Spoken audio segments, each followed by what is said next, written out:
Now, all of my images are fairly standard sizes. They're the same, more or less, shape as 1920 by 1080.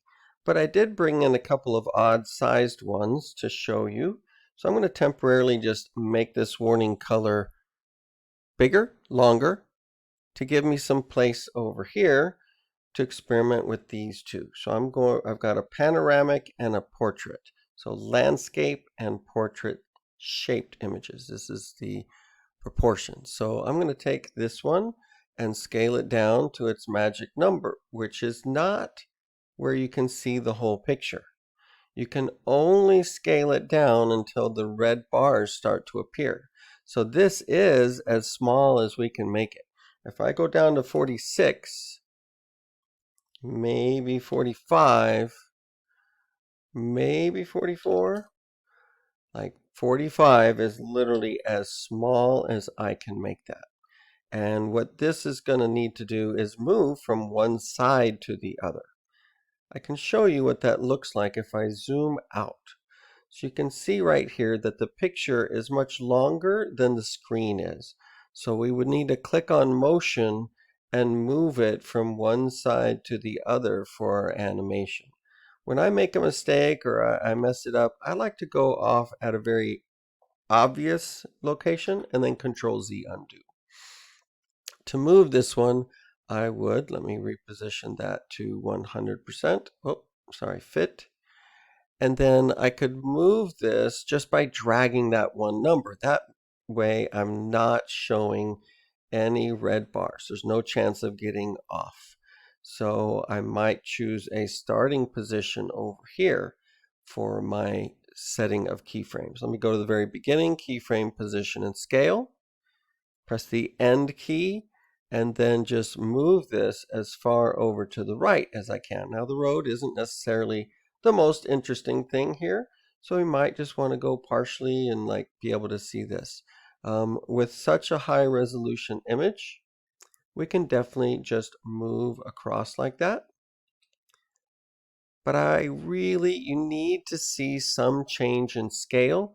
And since this picture really had to be scaled down, we have a lot of room to zoom in. To be exactly under this keyframe, remember, you want to click on the go to next keyframe, and now let's say 65. So 20% is a pretty good number for saying, well, we'll be able to notice that it's panning and also zooming in, and it's zooming in on that cloud vista that's over there. Okay, so that is a panoramic picture. If I do this portrait one, let me go to the very beginning and scale this down. Its magic number is not this. You cannot show the whole picture at once with an image like this. You can only go down to about 50, looks like.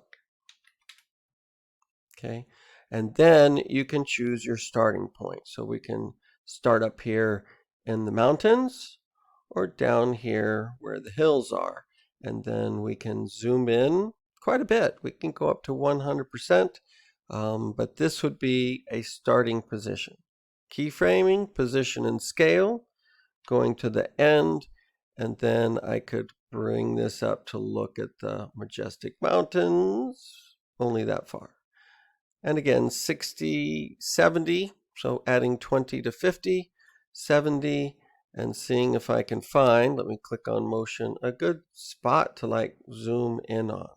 Now the further apart these dots are, the faster it's going to be moving. And with a really tall picture like this, it's actually going to be moving pretty darn quick. So I'm not sure we get the majesty of the view in Colorado. So we probably wouldn't want to go that far. And as long as you're right here on these keyframes, you can change your mind and you can move this back down and just kind of show the valley or show the beginnings right there. You get to decide, what story are you telling? Maybe you don't even want to show that top part now. Maybe you changed your mind, and really the interesting part of this is going to be up above there. My computer does seem to be locking up sometimes, so I hope I can just drag through here. And you have a nice zoom and move and it tells a pretty good story there. So when you're on that image, you'll just be right here. You won't be going down here. So if you want to go to the next picture, you can do that. You can click on the image, and now you're kind of trapped inside there, just focusing on that one image. Panoramic and portrait, to that degree, like when they're that skinny, shall we say, it does take an extra careful